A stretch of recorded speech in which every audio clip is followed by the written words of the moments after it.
లోకేష్ పుట్టినరోజు వేడుకలను మంత్రులు అత్యంత ఘనంగా నిర్వహించారు.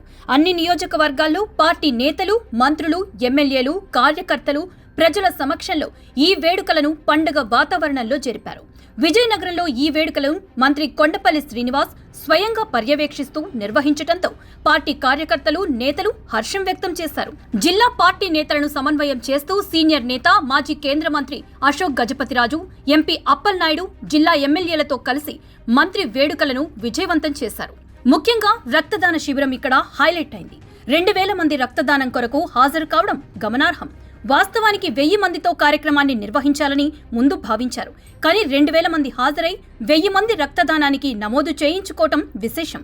గ్రామ స్థాయి నుంచి పార్టీ నేతలను ఎమ్మెల్యేలు ఆహ్వానించారు. ఇక తాను మంత్రి హోదాలో ఉన్నా సరే కొండపల్లి స్వయంగా కార్యకర్తలకు, గ్రామస్థాయి నేతలకు ఫోన్లు చేశారు.